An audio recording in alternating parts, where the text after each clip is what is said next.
Hey, I'm Blake. We're back for another weekly movie stream, dude.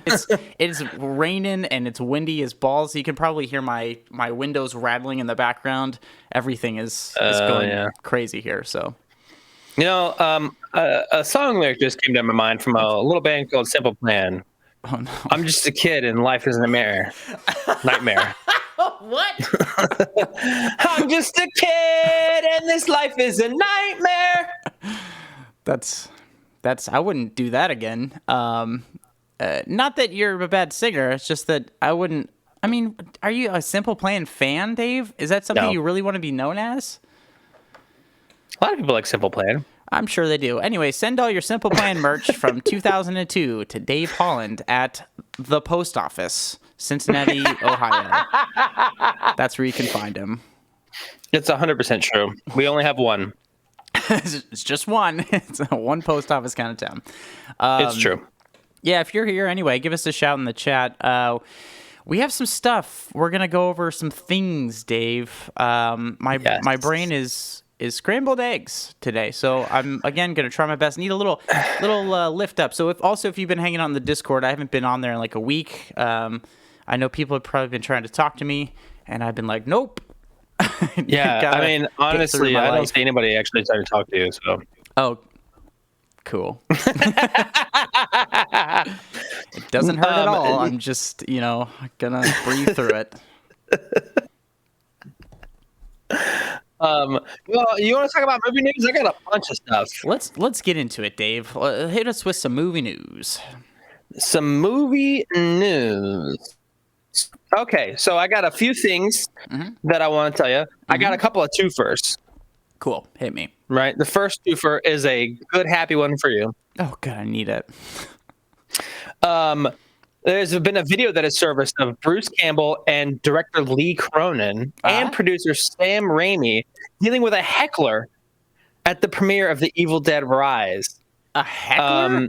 A heckler. What is this? So 1987? Apparently, the heckler becomes angry and yells, "This movie fucking sucks."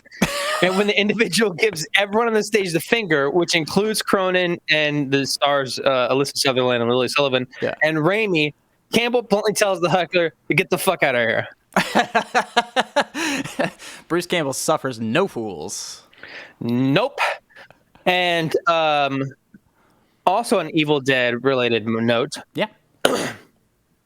Evil Dead Rise needed so much blood, a kitchen was hired out to make it.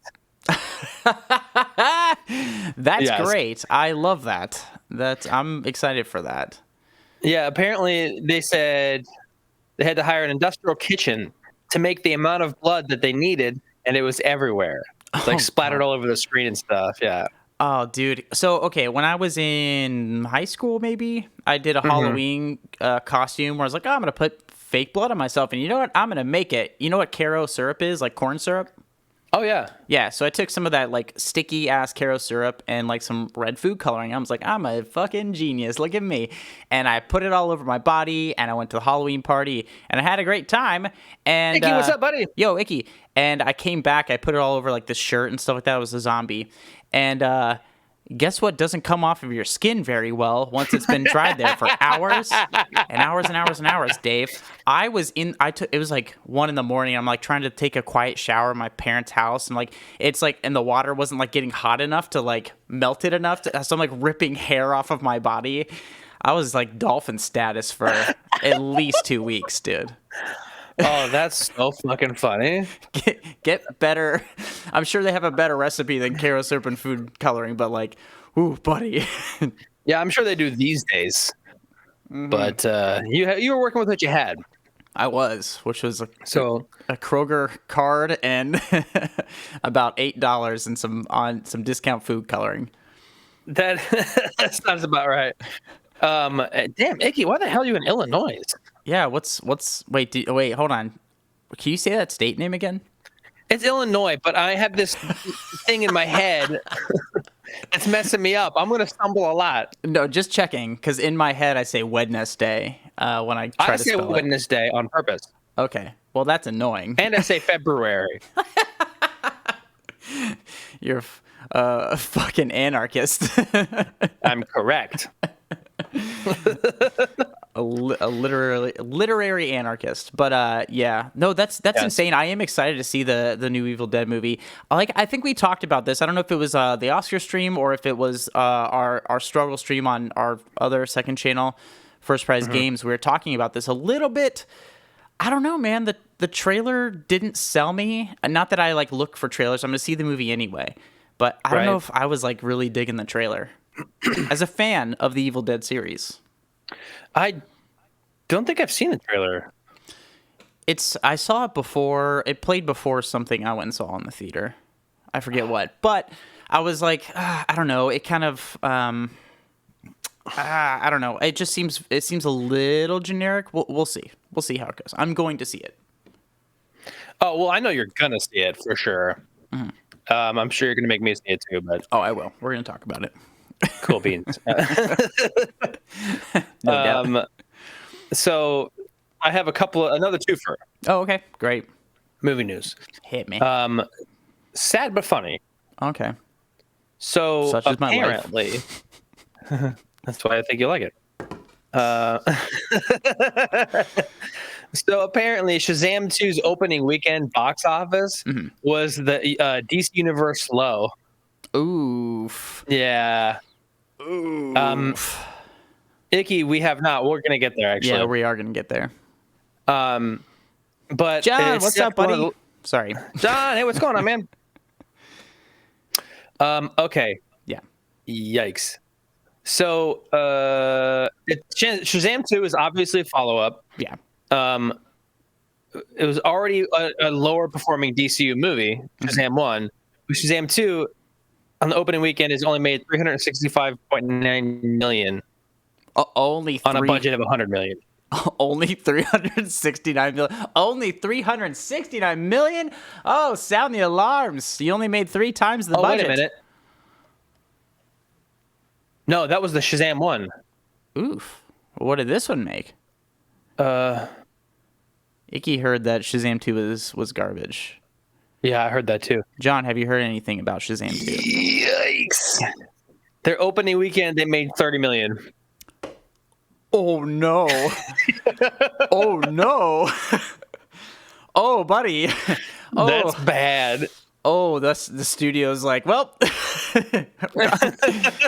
we're closing it up, boys. We're closing it up. That sucks. Yeah. That's not good, man. No. It's First Prize Games. It's Adam Brody's fault. Listen, it is Adam Brody's fault. I mean, that's actually what? It's not. According to this next article, Dwayne Johnson is to blame. I saw that for Shazam 2's failure. I saw that there was what was the article saying that The Rock kneecapped the Shazam or the DC universe or something. Tell me more about this, Dave. Here's what I know. Okay.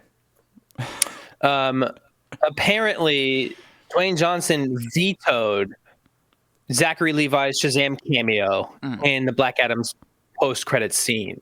Okay. Or having Justice Society characters appear in Shazam post-credits scene. Mm-hmm. Apparently, he wanted the DCEU to revolve around him and Henry Cavill's Superman, and Shazam was not part of his plan. Ooh. Yo. Which, honestly, it lends to my theory that Dwayne "The Rock" Johnson is kind of actually a dick. Like a secret dick. Okay. He's a secret dick. Hawk Rules 13. Go get your boy, okay? I need you to make a call to The Rock and tell him to quit being such a little bitch about it. We love him, mostly, but relax. That is kind of funny. I mean, not funny, not haha funny, but interesting that it took. Oh, damn it. Son of a bitch. Damn it. I got to find my neckos. Well, I guess I have time to deal with this. But it is an interesting. If you can't see here on the screen, First Prize Games redeemed Necco time, and we gotta eat a frickin' Necco wafer. Thank you, Hawk Rules. Somebody's got to talk to the man. It's dude, relax. Oh. Before we have our Necco time, I just want to address John real quick. Yeah. I do agree that the opening weekend has, like, expectations have gone through the roof these days because of comic book movies. Yeah. However, the Straight up. Shazam 2 Fury of the Gods budget was around 110 to 125 million. And if you don't get that in your first weekend, You're in deep shit. You're No, in for deep sure. shit. Yeah, 30 million opening definitely used to be a big thing, but now that budgets are like $1 billion, looking at you, James Cameron, the the turnaround and the ROI on these things have to be incredible. And obviously your first weekend is going to be your biggest weekend, so oof, man, like major oof. And I don't know. That's what that's as much as I dislike a lot of Blumhouse films, I like the model of their releasing, and we're going to talk about another major studio kind of doing that model a little bit later today a little later in the stream. We talk about Cocaine Bear, but yes. fucking oof for sure. Okay, bottoms up. We've been putting this off too long. If this is another licorice one, I'm gonna shut the stream down. I swear to God, I can't. I don't have the mental capacity to handle this today. I swear to God. Oh boy, here we go. It is. Ah. Bro.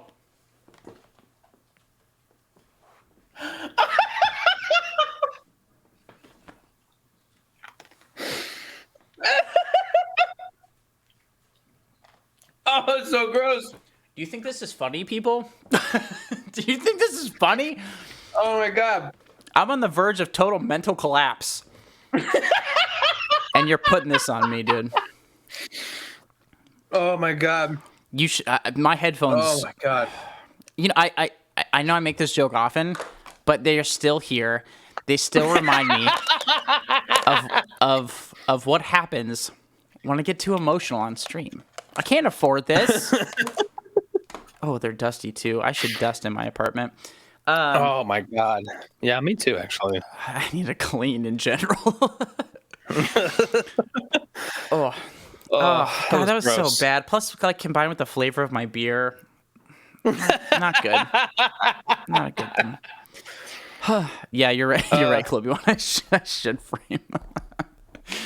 Oh, jeez. Yeah, you had your normal black licorice one, and I had my normal lemon pledge one. I don't see. That's the thing. I don't mind the lemon ones. I don't. If I had to choose a favorite, they'd be my favorite one. Wrong. Gross. That's fine. Can we trade them? And then people start, redeeming their channel points. We're like, haha, we like these now. Eat it. Got you, suckers. I'm sorry. There's a Pornhub documentary. I did see that there was a Pornhub documentary. Where did I hear? I heard like maybe it was a YouTube ad or something, like a pre-roll something. There's an ad for it. But no, I haven't seen it. So listen, I don't know much about the porn world, but I don't think there should be a how the sausage is made.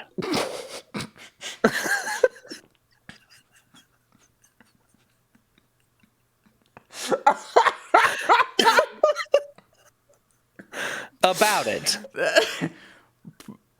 Perfect metaphor.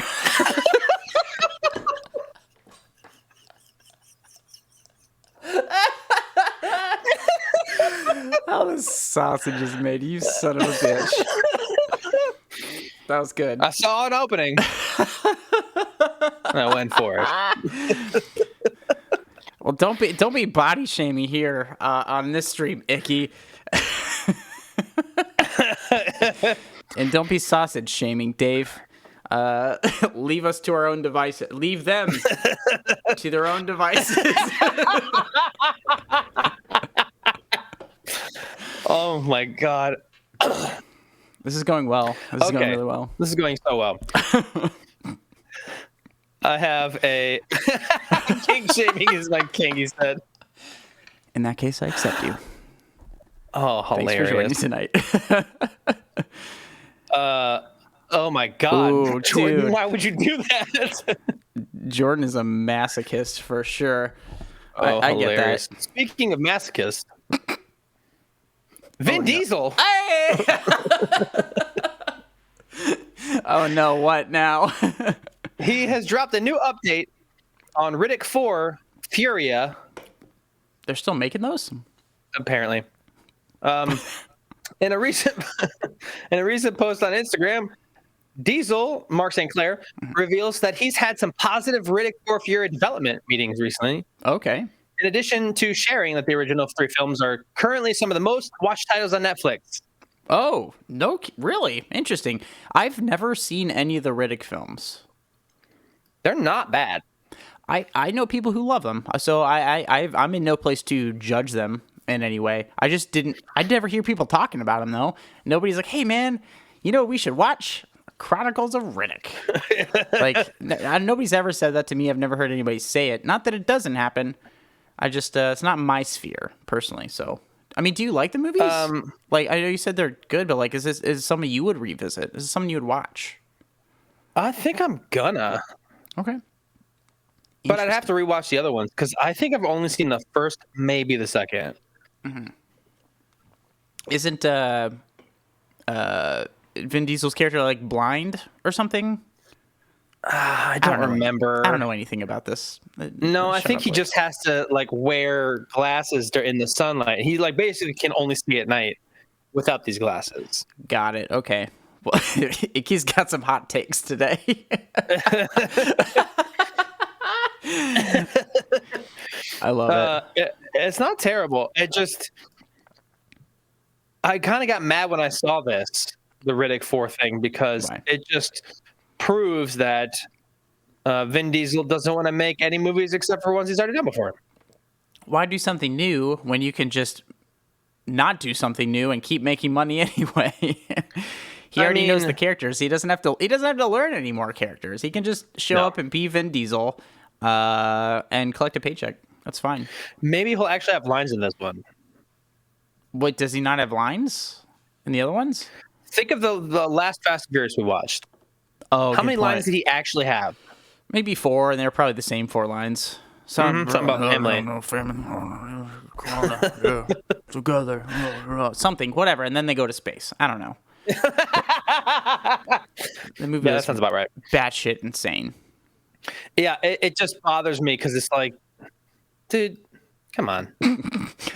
I don't care. I'm not sitting here like, when is Vin Diesel going to give us another artful performance? Like, we're not getting it. We're never going to get it. And that's fine. But, like, I don't know. I don't expect much from the man. So, whatever. No. Do your thing, Mr. Diesel. Big fan of the show. And live your life. And enjoy it, I guess. I'm not going to see it because I don't know anything about the Chronicles of Riddick. I'm probably going to see Fast X10, Fast X10 because of you. Mm-hmm. Yeah. I kind of want to see it now because I F9 was such a batshit insane ride. I have to see what they do with Fast X10. Yes. Fast times 10. I have to be honest with you. Mm-hmm. When we actually just did the Fast and the Furious versus another movie coming up soon. Right. On our actual show. Yeah. After watching Vin Diesel in that one and thinking about him in Fast 9, I'm like, what happened, Vin? We talk about this in the episode. I can't wait for this episode to come out, guys. But the first one's fine. Like, it's not a bad movie.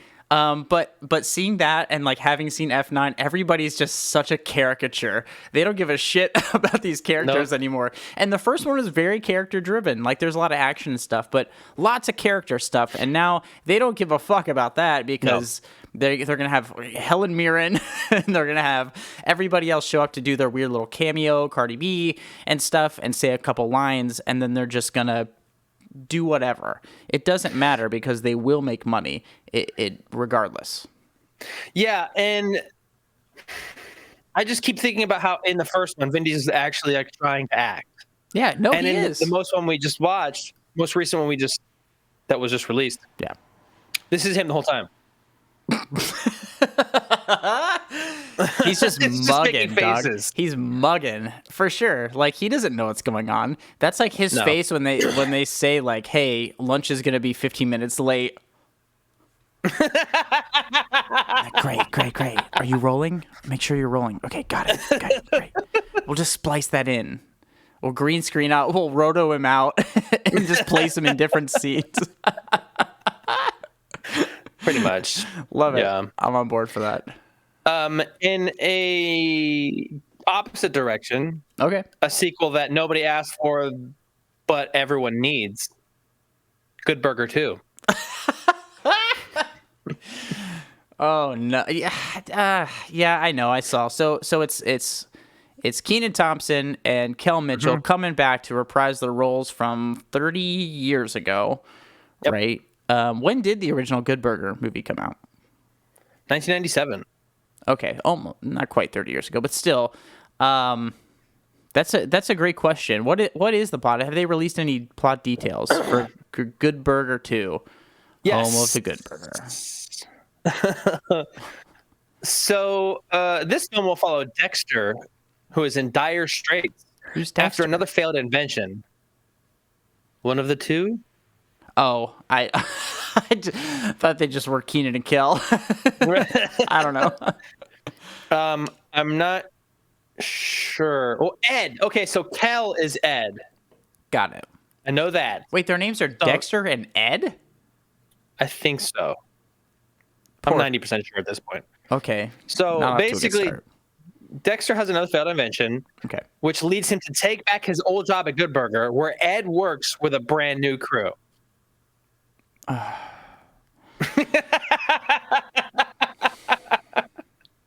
It's just, I don't know. Do we? Yeah, see, exactly. Like, they legally changed their names to Keenan and Kel. Yeah, I don't that's know. exactly what it is. Like, this would be a funny, like, SNL online, like an SNL digital short, like sketch. That's what I see this as. Yes, that's what it is. But do we need a whole movie? Are you going to see this? Maybe. It just feels like, I mean, whatever. It just feels, if you want to see this, fine. Go see it. Do whatever you want. It just feels very, like, nostalgia baity. Like, what about now? Yes. Says that we need this movie. Listen, I'm fine with bringing things back if there's a reason to bring things back. But if the only reason you're bringing it back is like, hey, Kel's got to get paid, dude. He's been living in a dumpster for 5 years, and we gotta get this dude paid. Like, Keenan has that SNL money. Like, Oh dude. my God. So give me a reason. That's all I'm asking. Well, apparently Paramount Plus is like doubling down on reboots and revivals or whatever. Like they just, no, I guess that's Nickelodeon. I don't know. I don't care. Wait, does Paramount Plus own Nickelodeon? Probably. I don't know. But this article says that maybe Good Burger 2 might be coming at a time that their glut of reboots is reaching an oversaturation point. Well, I don't know if we're I feel like we've hit oversaturation point forever, dude. Yeah. We've gotten so much shit that nobody fucking asked for. People are like, it's just like coming and going, and people are forgetting about all these things. Do you remember the Firestarter reboot they tried to do with Zac Efron? What? Huh? Exactly. There's so many of these like weird movies that came out because the original one had like Drew Barrymore when she was like a little kid in it, and they're like, let's reboot that. But nobody liked the first one that much, and then the new one came out and Zac Efron's in it, and like it just came and went. Like they're just rebooting things just to see whatever sticks because they have the rights to it. I don't know. Yeah, Whatever. that's true. I'm not the first one to complain about this. I just whatever. Give small filmmakers like $4 million and have them make something weird. And you never know what you're gonna get because you can make 15 of those movies for like half of one tentpole film. I mean, yeah, but also it's a lot more risky that way. Is it? Yes. Is it though? Like, because having a big tentpole film, man, you're putting $500 million on the line. You're like, let's hope people like this. And then you get Shazam 2 that made $30 million on opening weekend, and everybody's like fleeing the country and like stashing their money in the Caymans, dude. So I don't know. Yeah, I mean that's a fair point. Speaking of reboots, Smooth ass transition. It's actually not a reboot, but Keanu Reeves reveals what it would take for him to return for Speed 3. Is it on a moped this time? What are we talking? What's Speed 3? Wait. First okay. off, first question. Is there like a Speed 3 script? Is this like, are people talking about like, hey, there's like rumors of a Speed 3 going on? Or is this just like, hey, somebody in an interview saying, hey, Keanu Reeves, remember that movie Speed you did? What if we did a third one? Would you do it? Is it something like that? No, it's that. It's Okay. Access Hollywood were interviewing him. Dumb. And they asked if he would willingly return for the long discussed Speed 3. So I guess it's both? Long discussed. I don't know. Sort of. I don't know. Alongside Sandra Bullock. I mean, yeah. And he answered, of course, with no hesitation. Although there is one condition required for him to return. Has to be good. A great story, a great script. Yeah. Okay. Duh. Okay. I'm gonna come back for the Speed franchise. 2 requirements. Fucking terrible script, and I have to hate every single person on set. Actually, number 3, cheese. I need cheese. If you hit those conditions, I'm in Speed 3. Yeah, of course, it's got to have a good script and stuff, but like, I don't believe in anything. And they say this stuff. Not that I'm saying Keanu Reeves is saying this stuff, but there's some. I don't know. Speed 3, we don't need it, dude. Give me something compelling or twist it in a certain way. Maybe.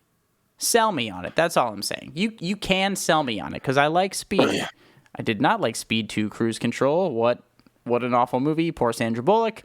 But yeah. but you could sell me on this thing.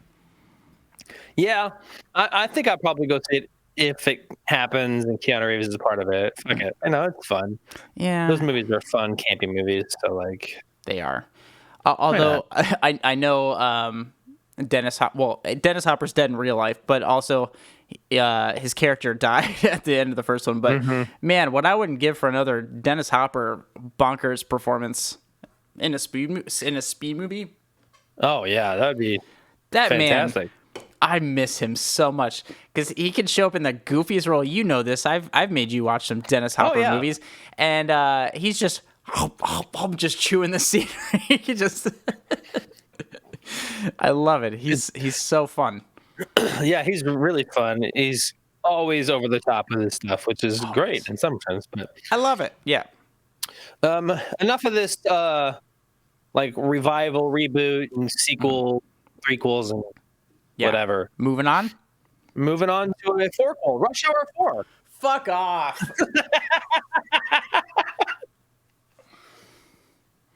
I'm gonna walk out of here, dude. One of these days, I'm just gonna leave my desk and never come back. So basically, who said this? Chris Tucker said he's definitely down for Rush Hour 4 and teased his return alongside Jackie Chan. He said, and I quote, no, I'm not going to do a voice.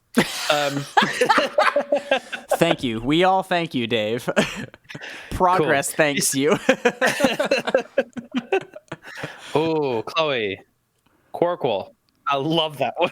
Quarkwell? Because it sounds, I like that too. It's debilitating off the tongue, so I like that. Quarkwell. Oh, Blake's hitting the sauce again. Ugh, can't take him anywhere. He says, Chris Tucker says, you're going to see a lot of good stuff coming, but it's going to be on a whole other level. That's what I like. I'm excited about that. It's not going to be what you've normally seen. Rush Hour 4, that's something I definitely will probably drop in there because I love working with Jackie, but I've got some new stuff that I think you're really going to like. I'm really excited about it. Can we talk for, excuse me, one moment about the Rush Hour series in general? I don't remember them. I loved these movies. I loved them. Like growing up, they're fun. They were funny or whatever. You know, you put them on, you get them from the Blockbuster or whatever. I don't remember a fucking single one of them.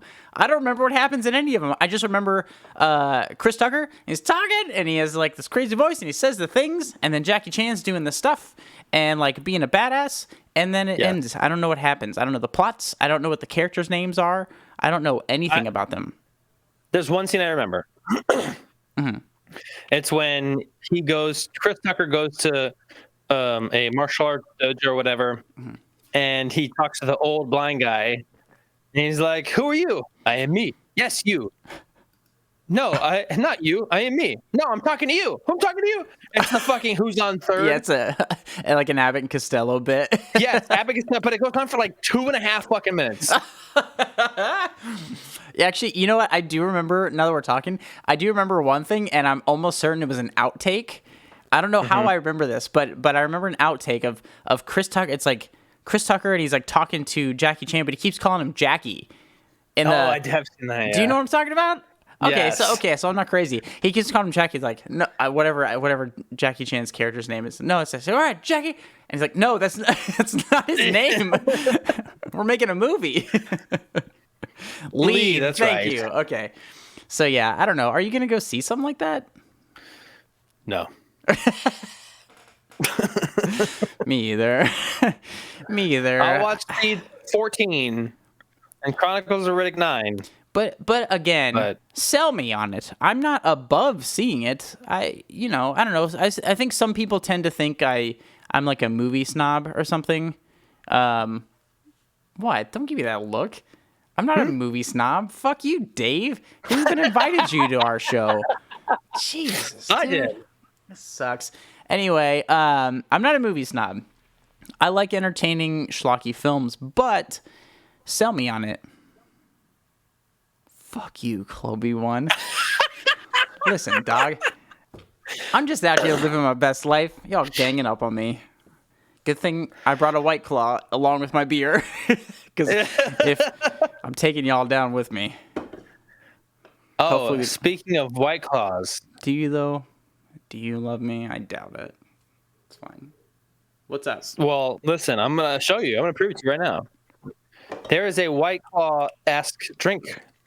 Either that's out or coming out. I have no brand loyalty, just to be clear. People keep Sunny dropping these D. things off.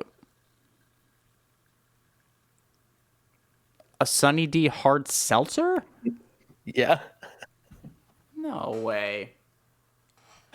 Yes, dog. Are you going to try literally, this? you can get it at Walmart. Really? Mm-hmm. I'm Here. here. I'm kind of here for this, actually. Okay. Okay, sunnydcocktails.com. Go to it. No, I have 2 drinks in my hand. I trust you. Bro, I swear to God, if you don't know it. SunnyDcocktails.com. Yes. Fuck off. This is wild. You know what? Okay. That actually sounds like my summer drink. I'm telling you. I don't set out to have a summer drink, but I always end up having a drink somewhere around like the end of spring, and I drink it, and I'm like, this is it. This is it for me for the next few months. This is all I'm drinking. It's over for me. So I love that about you and for you. So I should see somebody. just double fisting it. I've had a hard ass week, and it's only Tuesday. I just had to look to see what day it was. Oh, bro. All right. So I got 2 more movie news. Okay, I have one. I'll wrap it up with my movie news, but hit me. All right. Perfect. So I'm not joking this time. It's not about a reboot. It's not about a revival. It's not about a sequel, prequel, portal, or whatever. Okay. It's about an adaptation. So Gears of War. It's you just want me to suffer. I know you do. I know you do. That's what this whole show is about. It's fine. I'm fine. Gears of War movie has officially landed John somebody as a writer. Who is this movie? What was the movie? Gears of War. Oh, I don't. Yeah, I mean, I don't really care. Jordan, are you here? Jordan used to play Gears of War with my brother. Oh, wait. You might actually be for this. The writer of Denis Villeneuve's Dune is the writer for this. Okay. Maybe. I'm just saying. Sell me. Okay. I'm the viewing audience. Sell me. Gears of War is one of the all-time great action games with vivid characters, a beautifully designed world, and a combat system that drives home the lethality of war and the importance of standing by your squad mates. It wants to be cinema, and I'm thrilled to have the chance to have that happen. Okay, sold. Hey, dude, okay, Cloby one, come on. Come on. Come on. Definitely not the movie. I'm not a movie snob. I just have a lot of opinions. That's true. That is true. Okay, last thing I have before I give you the movie news, Mike. Okay. This is about an actual original movie. Ooh. I'm not pulling your chain here. I don't believe you, but go ahead. I'm not, I promise. Anne Hathaway is starring in a 1980 set movie about dinosaurs. Made by the director of It Follows. Oh, okay, go on. Go on. Let's see here. Please go on. Director David Robert Mitchell is reportedly mounting a dino-centered project for Bad Robot and Warner Brothers. Hey! With Anne Hathaway to star. Deadline confirmed those details, but on the podcast Hot Mic, insider Jeff Snyder offered additional information, including dinosaur angle, as well as 1980 setting. Not yet been confirmed. Dude, okay. First off, lots of things to say, lots of thoughts, lots of feelings. I love Anne Hathaway, but also David Robert Mitchell, I love this man. I thought his career was fucking over. So he released It Follows, which was a big hit. We watched it on the podcast, actually. Check out that episode now, shameless plug. But I love that movie, but also he released a movie that did very badly, called Under the Silver Lake, which I loved, starring Andrew Garfield. I think it's a fun, wild movie that Never heard of it. I loved it. I loved it. It's really weird and very interesting. I've never seen anything quite like it. So it did really bad, and even A24 was like trying to bury this thing. If that'll tell you anything about it. So wait, I thought he was done. 2 questions here. Okay. Well, 1 question, but 1 note. Yes. Colby Wan says, "I saw the preview for the dinosaur thing." It's like already you shot. talking about? Am I missing something? No, it's Obviously not. I'm missing something. That's why I'm confused. Also, I really love how she says the last Jurassic World movie is called Locust Park. That you know, I think were we talking about this? I don't know. Again, Obi-Wan, you're probably thinking of 65. It's got Adam Driver in it. They go back in time somehow, and there's dinosaurs. I'm gonna see the fuck out of that. Wait, what is it? What is this? All these dinosaur movies, Dave, catch me up. Okay, I'm gonna pull up the actual plot here. After a catastrophic crash on an unknown planet, pilot Mills quickly discovers he's actually stranded on Earth 65 million years ago. Planet now, with only one chance at a rescue, Mills and the only other survivor, Koa, must make their way across an unknown terrain riddled with dangerous prehistoric creatures. Interesting. So, it's like kind of like a reverse Planet of the Apes, where they haven't gone to the future; they've gone to the past or something. Cool. I mean, interesting. Whatever. I'd see it. It looks actually pretty terrifying. The trailer is intense. I'm gonna have to check this out. I'm on board. I'm on board for this. But I'm definitely on board for this. But I'm definitely on board for this Anne Hathaway, David Robert Mitchell film. Dinosaur 80s film. It sounds weird, and I think he's a great director, and I think he takes a lot of like big swings, you know, because literally you could have just made another horror film after It Follows and made a disgusting amount of money, but he's like, nope, I'm gonna make whatever I want. I'm gonna make whatever weird ass movie I want, and he did, and it tanked.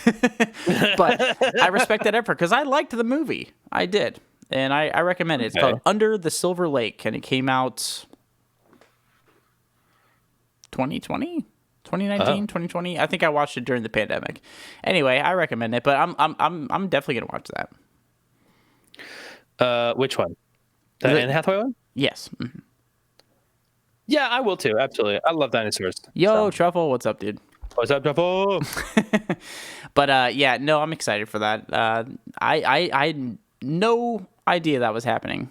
I'm excited for new, interesting ideas. So I'm thank you, telling you. Dave. Says Blake, the movie snob. Fuck Chloe. I think I can finally admit it. Fuck you both. So listen, I love you both, but also I hate you. So anyway, Oh, I great. do have a little bit of movie news, and actually, Okay. John, I don't know if John's still on the stream. He brought this up briefly in the Discord. I saw it in the thing. I didn't get a chance to respond to it. But Daniels, the directors of the Academy Award sweeping film Everything Everywhere All at Once, Yes. I mean, we talked about this too before. They got a deal with like Universal or something. It was like a 5-picture deal where they can kind of do what they want. They're doing a Star Wars series. What? Yes, called Skeleton Crew. Reportedly. So who knows how who knows how it's gonna go or what it's gonna be like? But I'm not like I don't have a problem with Star Wars stuff. I have my thoughts on them. Yes. Obviously, Yes, I we've gone do. into that before, but I'd see this. I'd see anything that Daniels does. Yeah, I would too, for sure. I would like to point out that Everything Everywhere All at Once Yes. is the most awarded film in history. Oh, and not just to be clear, not just from the Oscars, from like because there's like all the Independent Spirit Awards and like all these other awards. Is it really like of all time? Yeah, I actually sent that to you on Instagram. I'll just pull it up real quick. Yeah, I don't look at social media. Oh, I know. What does it look The like? I have worst. time? Yep. Nope. I'm man, that makes me really happy. Those guys can do anything and I'll watch anything. I'll watch anything Yeah. they do. Apparently, it's officially the most awarded film of all time. Fucking brilliant, dude. Absolutely brilliant.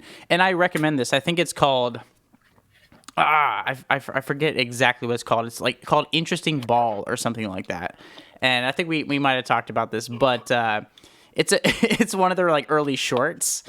And Yeah. like it's so weird and funny and heartwarming, and one of the Daniels gets sucked into the other Daniel's butt, and like we talked about this, and like it's like a bunch of little vignettes that kind of come together in this like kind of heartwarming like weird ass like story.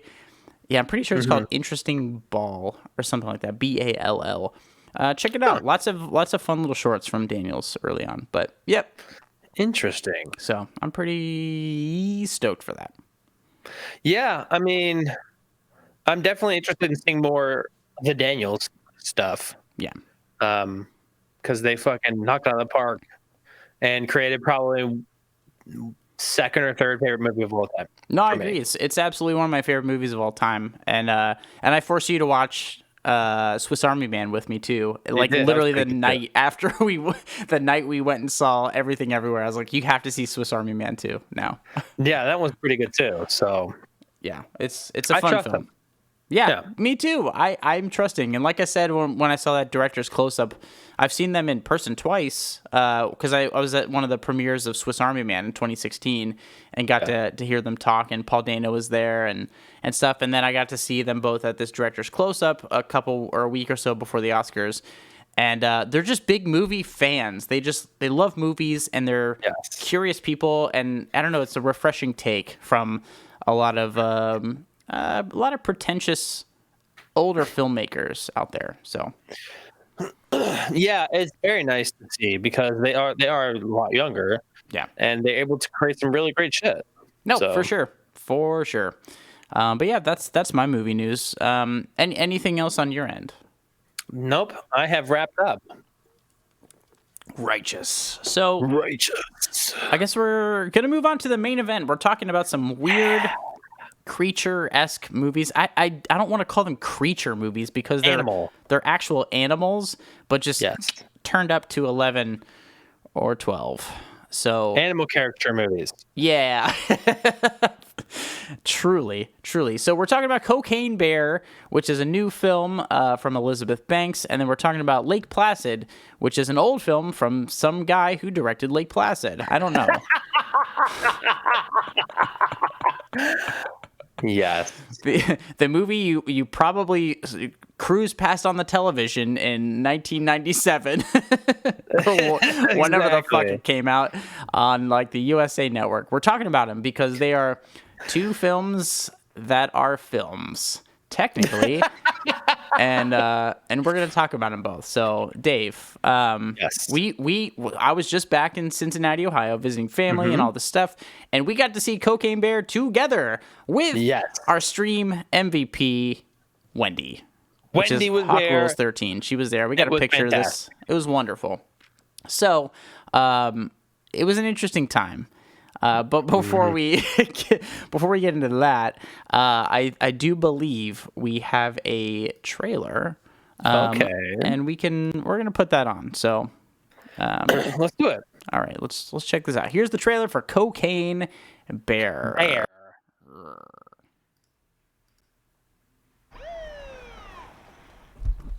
Medic. Oh, Jesus. What is that?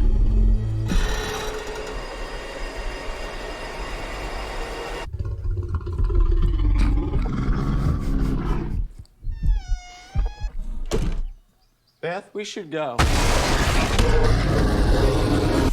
Millions of dollars probably worth my of favorite part of the cocaine film. fell from the sky this morning in Knoxville, Tennessee. There's more of this out there. They dumped it somewhere. I'm looking for my daughter. Forest is a dangerous place. Hey, Henry, check it out. Something got into it. A deer, maybe. A lot of cocaine was lost. I need you to go and get it. R.I.P. Ray Liotta.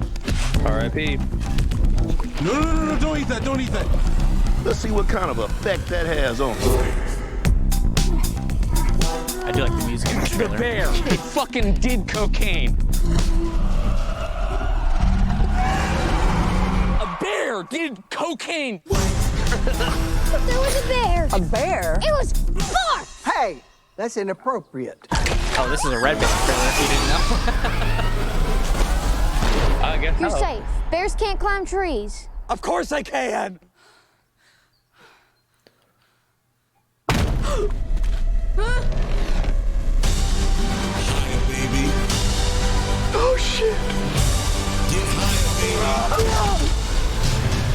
It kind of seems like the thing that stays with a man forever. The kid is also he's in a Netflix show. High on cocaine. Out of his mind.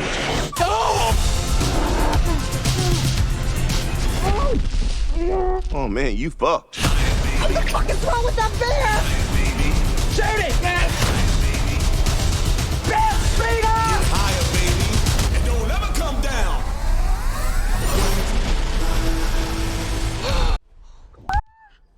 We have such good luck in nature. Wow. Cocaine Bear. Cocaine Bear that Bear. did cocaine.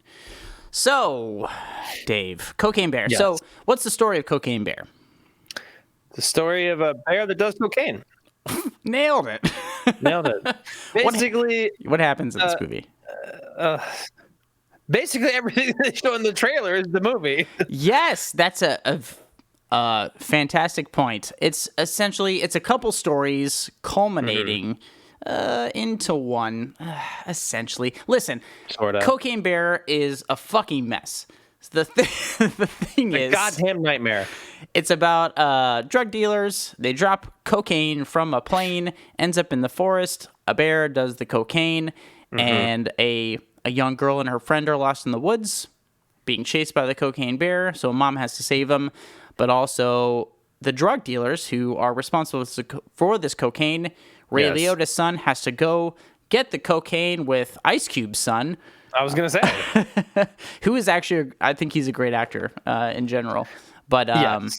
so they have to go get it. Anyway, these stories collide, and there's a bear that does cocaine. So that's pretty much it. So Yes, and Dave, it goes nuts, and it does. What was your first impression of Cocaine Bear? it was. Chloe One, that's great. Great description there. My first impression was Like, it was fun, but dumb as shit. Yeah. And Elizabeth Banks can't direct. Okay, listen. Yes, Dave's right. I've brought this up on a number of occasions, and I don't mean to come off again sounding like some dick. I don't like Elizabeth Banks that much. I think she can act. I think she's a great actress. I don't think she's a great director. No. Like at all. And I think this is the best movie she's directed, but that's also not a compliment. No, it's not. It's not. And like this thing is like pure B movie deliciousness. Like the concept, I saw this trailer and I was like, Dave, I have to see this movie. This is fucking bonkers. I have to go see this. And so I did, and I went in with an open mind, and it was a time. So what were some of the things you liked about this movie though? Oh, come on. You liked some stuff. I liked things about this movie, and I'm a film snob. It's true. I'm a Total fucking film snob. That's why you have the fucking low voice. It's true. That's the snobby voice. Yo, Gina, what's up? We agree more than we think we do. We do. Yeah, it's true. Just not on stream. Like almost very rarely on stream, actually. Yeah. So some things I liked about this movie was the gore. I thought that was pretty cool. A scene in the trailer I thought was hilarious. It's when the bear's going ape shit. Yeah. And he's like, rah, and a butterfly. He's like, oh. But you bring up a good point, is that if you've seen the trailer, which we all just saw, you've seen the movie. You've seen all the good parts of the movie. Yes, you have. All of them. All of them. I'm not exaggerating either. It's like, dude, I also like when young children do cocaine, says Blake on stream, where it will be archived and people can use it out of context. It's true. It's true, and they will too. So I love that the children ate the cocaine. Yeah, I actually thought that part was funny. It was pretty funny. There were some relatively funny things. I think there were some relatively funny jokes. Yeah, I agree with that. But and I did like the gore. I think they went balls to the wall with the gore. You know, I don't want to just talk shit, because I left this movie and I was like, okay, fine. And it's been like a week, a little more than a week since we've seen it. And the more I think about it, I'm like, the more I kind of like really dislike this movie, actually. Yeah, it was not good. Yeah, and again, not because it was a B movie. I just think I have notes. But so I like the gore. I think Margot Martindale, who plays like the quote unquote like peace officer, you know, she's great. She's hilarious in this. I think she's good in everything she does. I think there's a lot of wasted talents, because like Ray Liotta is just generic drug dealer guy. He can give more. I think O'Shea Jackson Jr., Ice Cube's son, he's given it his all, man. I think he's great in this. Really? I do. I think he's a good actor, and I think he was. There's only so much you can do with the material, but I think he was entertaining. I was entertained by him. Him and Margot Martindale were the two most entertaining characters. Yes, I will agree with that. Aside from the bear, I don't even know. I don't know. There are some funny lines. Yeah, thanks, Hot Rolls. This trailer, I like that. O'Shea Jackson he tried. Yeah. He tried really hard. Yeah. But I don't think he did well. And I think it's not his fault. It's not his fault. I think it's Elizabeth's fault. No, I agree. And everybody, whatever. I don't know if people were kind of giving me shit for this, but I told you the story. I met Elizabeth Banks one time. Yes. Not a very nice person. No. At least on that day. I don't know what she's like. Yes, we are talking cocaine barracky. But I also don't think she's a great director. And she overplays her hand constantly. And like the things that she directs. And this, I was like, great. This is a movie where I think you either have to go very serious with it. You have to play this thing straight as hell. And the joke being that it's a cocaine bear. It's a bear that does cocaine. We get it. It's the joke. It's the title.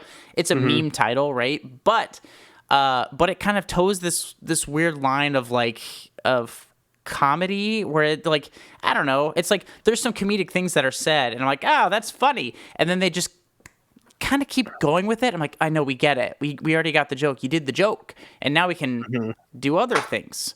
But it just keeps going, and I don't know.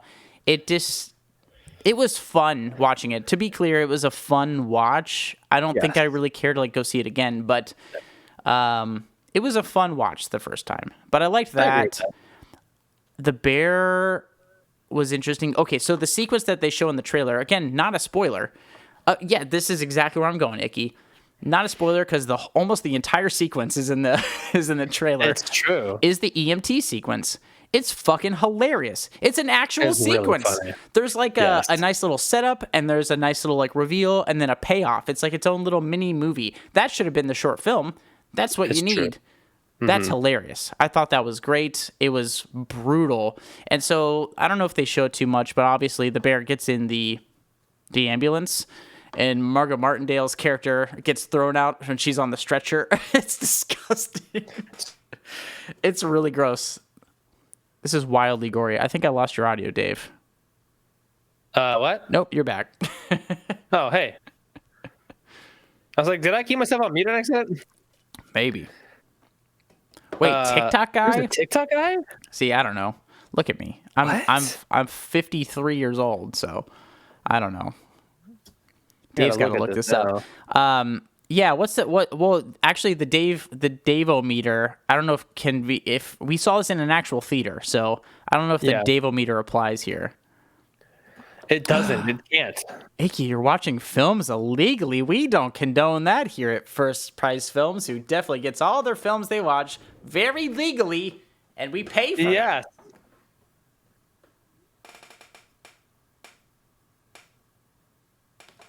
Anyway, so if you happen to get an illegal stream of this, don't watch it. Just kidding. Watch it. Whatever. So, Dave, that's a really great sequence. What do you think of we talked about the acting a little bit. I think everybody tried, but I don't know, man. How did you feel? I feel like the plot was very messy. I can't help it. We're just getting into things I dislike. I don't have that much more like stuff to say. I don't either. It's just into things that don't make sense. I didn't like. Yeah. Like every person. Oh yes, Wendy. Should I tell this story yet, Blake?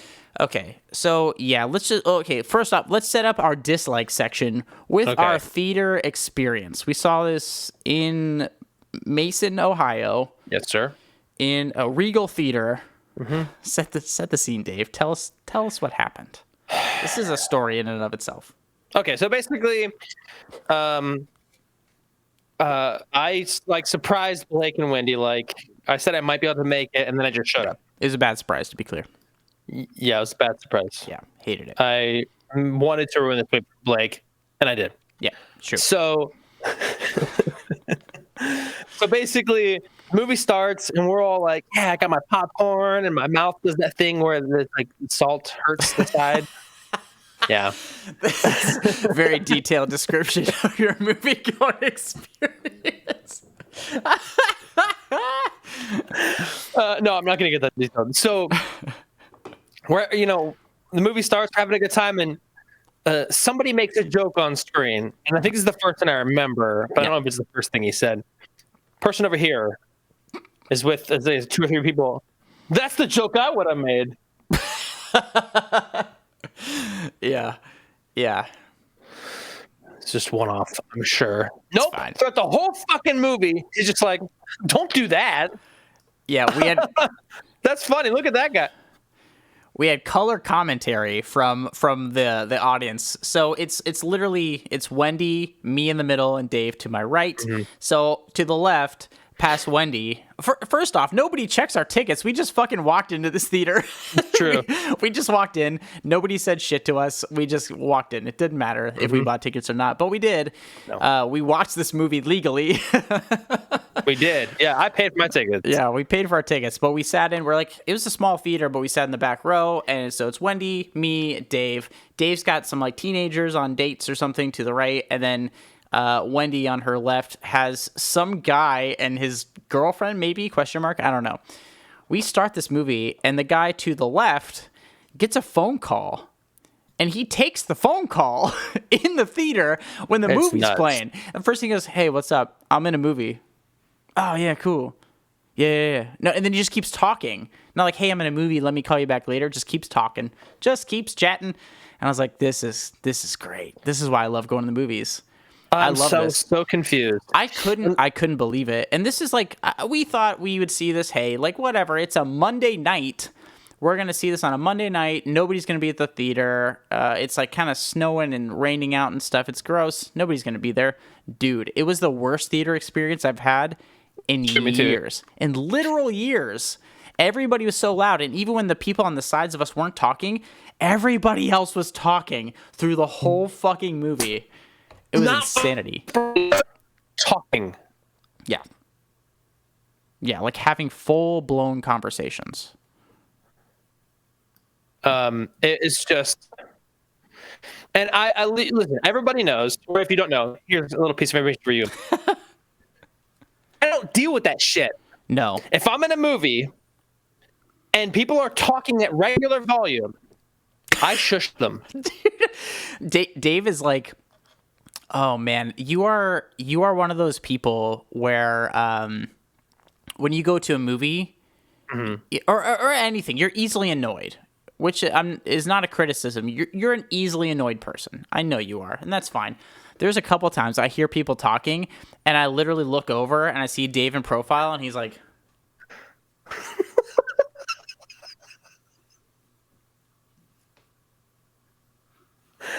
Absolute facts. And I was like, oh, and I whispered over to Wendy, like, watch this, Dave's gonna lose his fucking mind. We're gonna get into a fight with 17-year-olds tonight. Check this out.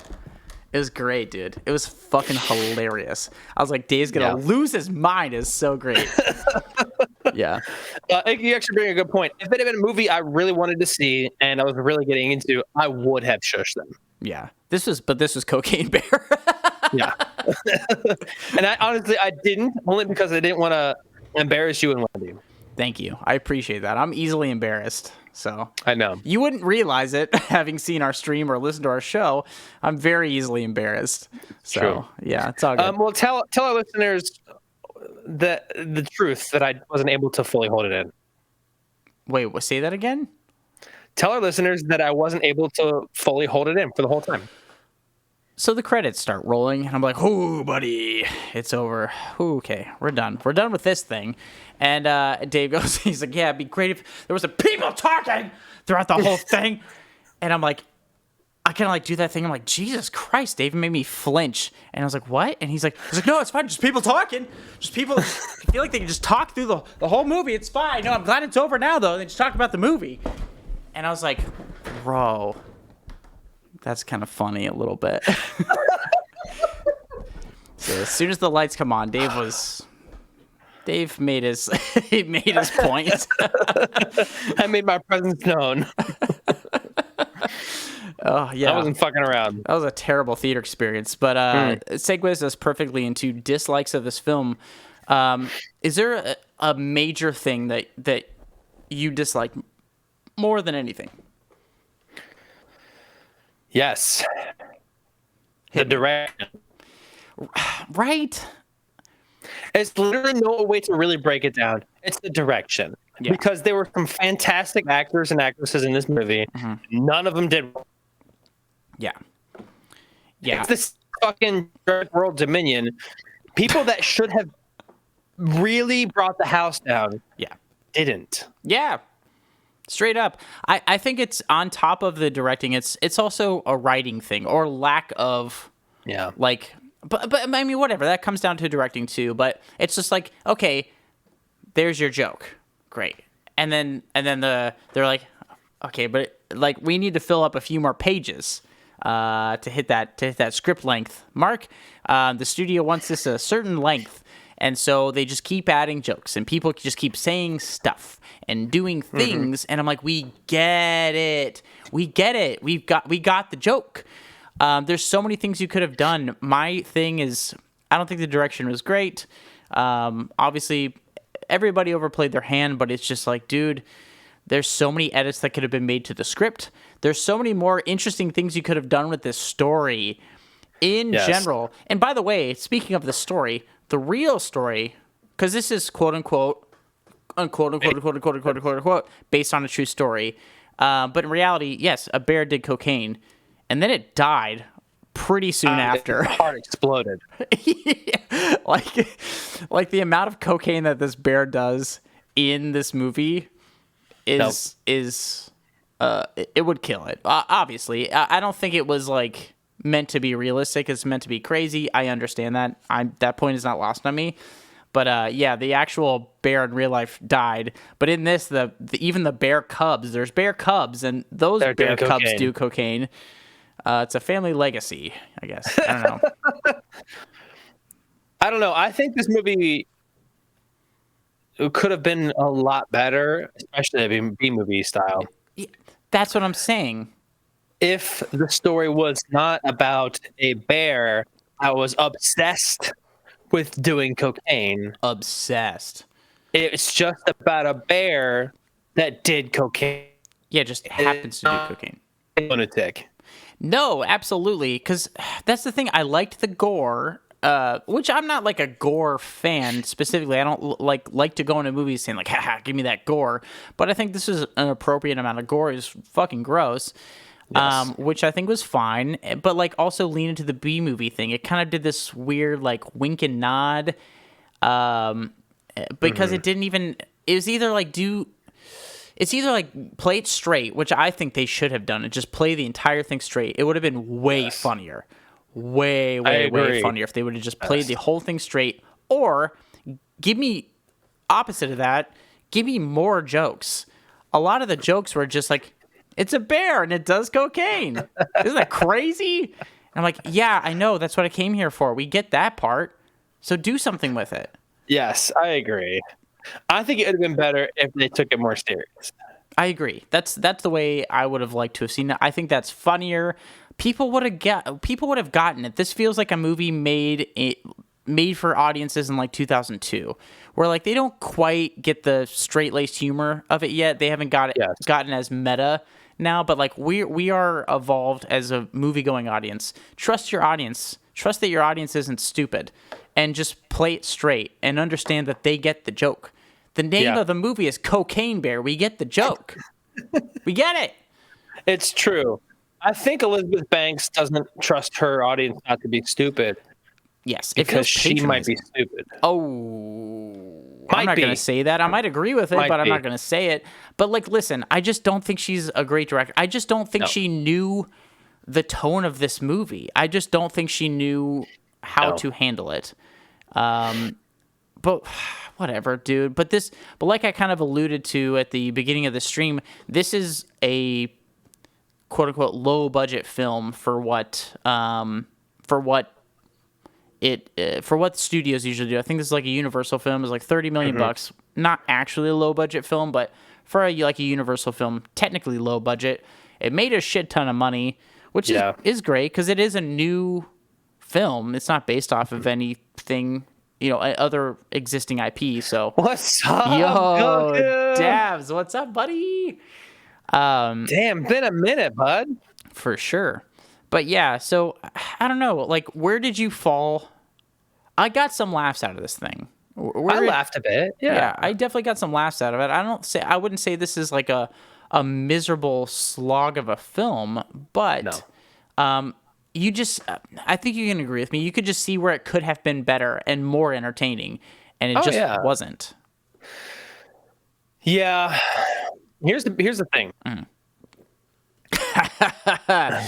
Yes, I got drunk and talked to Dave about it over and over and over again on our Oscar stream last week. It's true, he did, and I was not at all annoyed by it.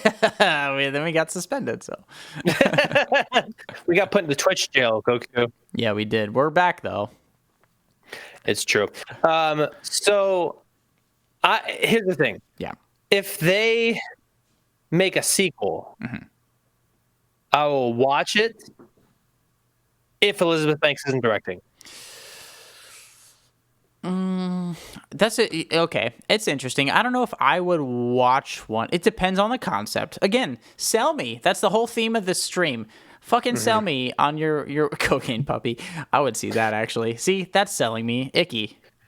Sold. Well, here's the thing. I still think it should be Cocaine Bear, not Cocaine Puppy. Yeah. Cocaine Bear, Withdrawal. Oh, but it's like a sad drama.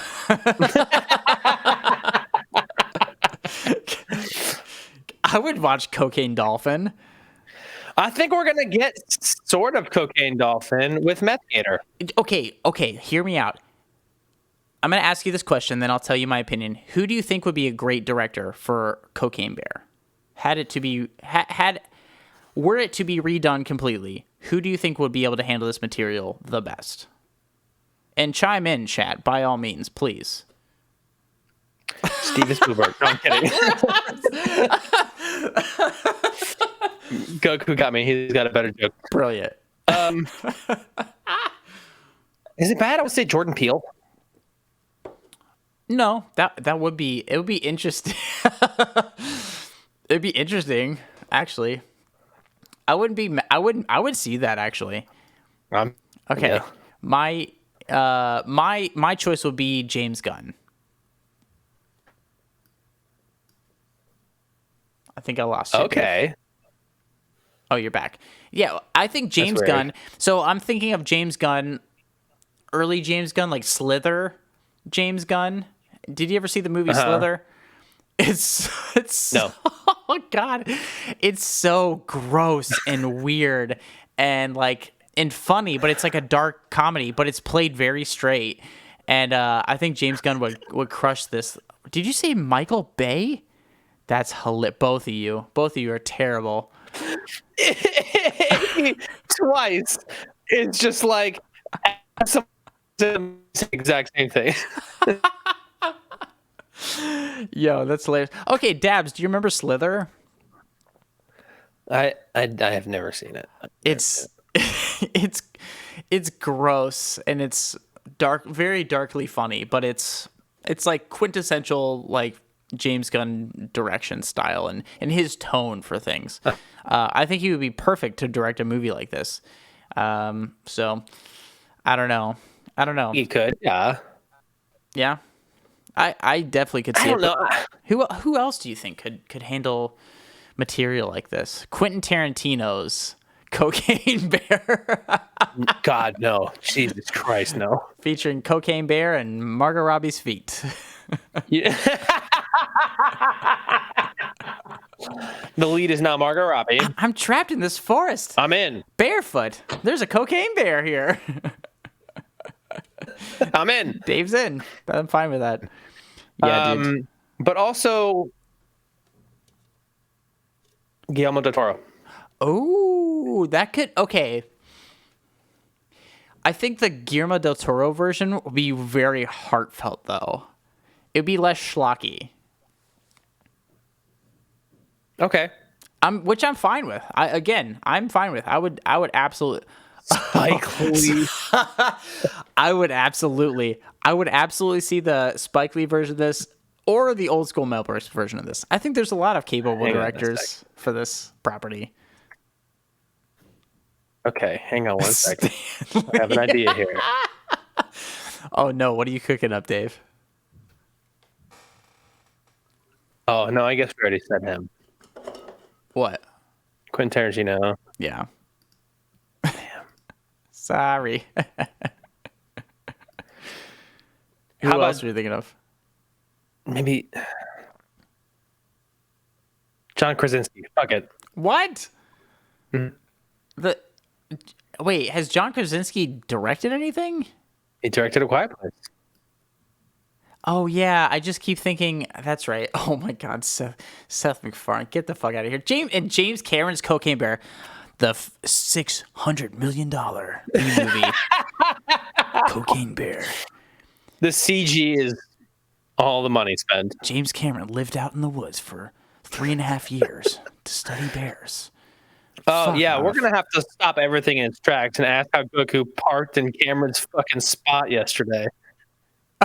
Yeah, what? Where, how, and how badly did you get yelled at? Yeah, Icky, it would. The bear would look more real than an actual bear in the James Cameron movie. Oh, that's actually a great question for you. How did you feel about the CG while we're waiting for Horrible. Dab's response? The It was CG. absolutely horrible. Yeah, it wasn't great. I wasn't that mad. It was better at times than it was at other times. I wasn't that mad at it because it's a goofy concept, and I understand that it's not trying to be James Cameron's Cocaine Bear, but Right. there's a couple times where it was a little distracting. Oh, what? Yo, that's hilarious. Yeah, no, I agree. Shit, that's hilarious.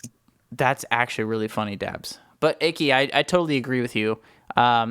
It wasn't great, but it worked for like the kind of B movie thing. I would actually really have fucking liked a worse CG version of this with a very straight-faced B movie, like a deadpan version of this movie, and a really shitty CG bear. That would have made me laugh a lot. I think so too. I guess good my point, issue with Huckles. it is that the Bears CG was actually really good. It was out of place. Like it if you take the Bears out and look at the CG on its own, it was actually really good. But then you put it in the movie, mad. Yeah, I think your internet's giving us a little trouble. You sound like you sound like we're trying to connect to the internet in 1998. Oh, I would have actually. That's the thing, Icky, too. I would have loved to see Bruce Campbell in this movie. Just mugging, dude. That would be funny. It would be funny. It'd be funny. Oh, there's so many ways that this film would have been better, and that's why I think I'm so lackluster on it. Like, we've seen a lot of crap, right? But a lot of really funny crap and engaging crap and crap that I will watch over and over again because it's fun. And this is like just toes that weird middle ground of like, I don't know, just a little too. Get it? It's a bear. That's cocaine. That's cocaine. Like, I know. I fucking know. Like, dude, we get it. So, I don't know. But is this a recommend for you, Dave? Yeah, why not? Oh, okay. I mean, like, it's one of those things where if you and some friends want to go out and like watch a weird movie, Yeah. and like you're not in the mood for something like really intense, whether it's intense action or intense like depression or whatever, Yeah. go see this. Okay. No, fair enough. Yeah, you know, it's not like a, hey, go spend your hard-earned money. If you've been working at the mill on third shift or something like that, and you got like an extra $15, don't spend it on this movie. Don't do that. But if you got some money to burn and you're like, hey, I want to see a weird movie, and like, again, like maybe you want to like do an edible or something like that, go see it. You'll get a few laughs out of it. Well, Dabs, no, because it's on streaming. If you can watch it on streaming, go watch it on streaming. This isn't something you have to see in a theater. That's a great distinction to be made. Streaming, Yeah. get high, Yep. watch streaming. Yep. I agree. And so, Gina too. So, we should have done a Winnie the Pooh Blood and Honey versus Cocaine Bear stream. I haven't got to see it yet, but I do want to see it. It's been recommended to me, so I do have to dive in and check that out. But Yeah, I gotta watch that too. see it on streaming if you can. Don't rush to the theater. I think the movie's made plenty of its money back. You're not supporting anybody in particular, so fuck that. But yeah, check it out if you want to. Not a huge recommend for me. Soft No. soft conditional recommend, I think. Yes. Streaming recommend for me. Cool. So Gina, it also is Winnie the Pooh, Blood and Honey a recommend for you. I need to know in the chat. We're all waiting. It's on. Oh, we're gonna just sit here with the Jeopardy theme song. It's fine. I'm pulling up the trailer for our next film, so it all works out for me. Cool. But we're here. So We are anyway, here. that's a very soft recommend for both of us. Okay. Fair enough. That's a no. It's a no from Gina. And Gina's been on our stream for a while, so I trust her. I'm gonna need you to say that again. You glitched out, No. you 1998 printer.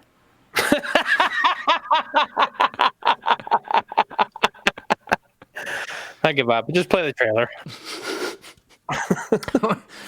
All right, we're talking about another weird creature, animal, gone crazy movie called Lake Placid from what year was this movie made, Dave? I forget off the top of my head. Fuck, was that 2000 something? It's made it at some time in the past. 1999, closing out the the 90s with this fucking thing. Anyway, here's the trailer for Lake Placid. If it'll do it, do the thing. I'm struggling over here, dude. It's all right. It happens. It won't let me transition. It won't let me show the trailer on stream. Here we go. How about now? Looks like it. Tight. It has existed since prehistoric times. Oh It was no. worshipped by primitive cultures. It can kill a man I've never with seen this one trailer. crushing bite. I have not either. Oh, the music is sick. I heard a man was bit in half. Any recent bear attacks? Bears don't attack people underwater. Probably a fever then. Surprise Bill Pullman also. Whatever's out there who shot Hilarious. this is dead. Oh no. Sheriff, how many deputies you got? And Brendan Gleeson. You came Academy here Award to help nominated. find it. We can't let him kill it. Experience Obi-Wan, yeah. God's mystery. Do you have any theories why he's here? Honestly, I don't know. Goku, you should go listen to our current episode Yeah, on the we- podcast. We talk about Deep Blue Sea and Predator. Taller. Oh my god. Bill Pullman. Oh, we're going to talk about Anaconda as well. Bridget Fonda. Anaconda. Anaconda. Oliver Platt. There it is. I just have this feeling everything's totally safe. This summer, the Earth's oldest creature has just found a new home.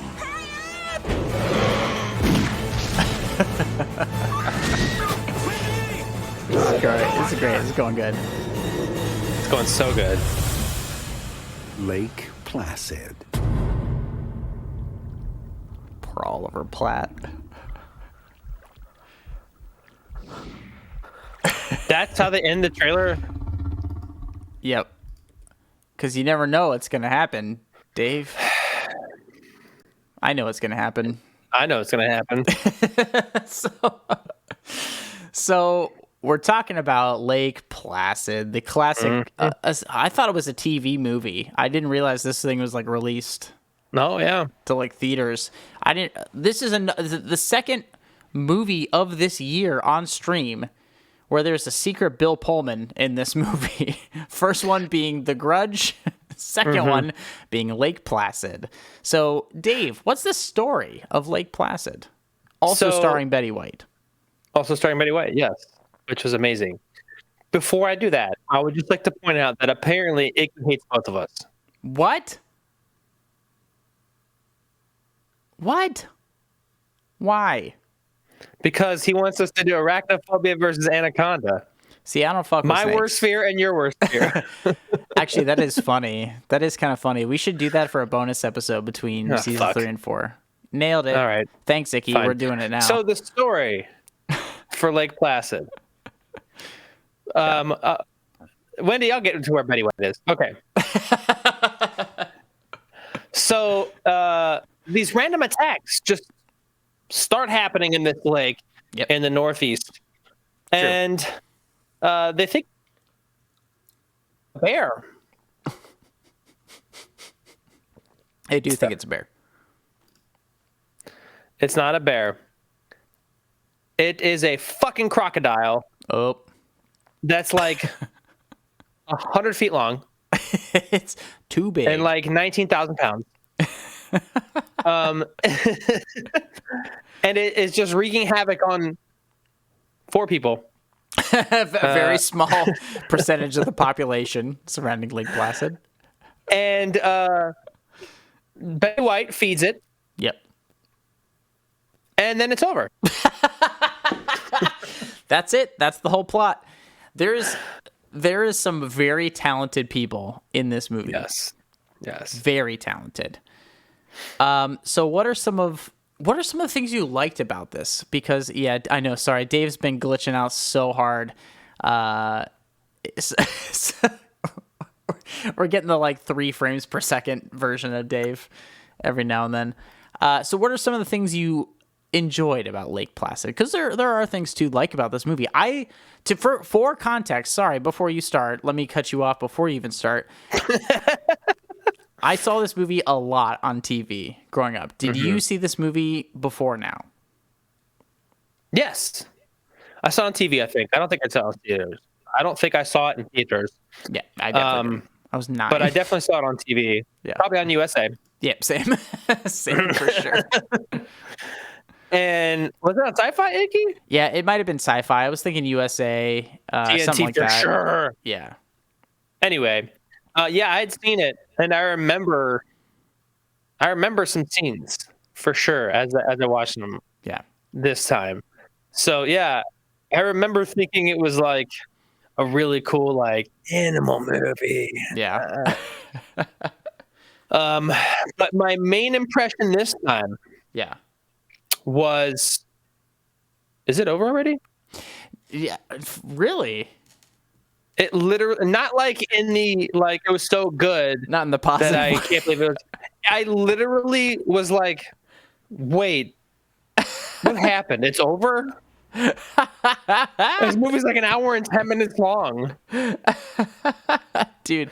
The story Yeah. literally goes, they get all these croc attacks, Yeah. and then they find out it's a croc, and then they kind of try to figure out what to do with it, and then they trank it, and the movie's over. No, there's a twist, Dave. There's 2 crocodiles, not just the one. Ah! Yeah, listen, I didn't remember this movie very much. To be completely honest with you.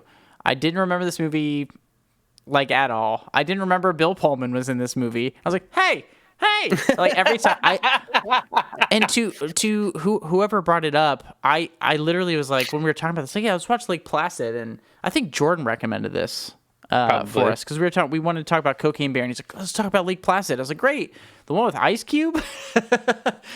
No, that's Anaconda. You Anaconda, fuck, bro. So that's where my head was at. But I did see this movie a lot. Didn't remember pretty much any of it. I didn't remember that Betty White was in this thing until. Oh yeah, I didn't know that either. Until Hawk Rules brought it up, I think on stream. So I was like, okay, but I liked. No, I haven't seen Lake Placid 2 and 3. I'm sure there is.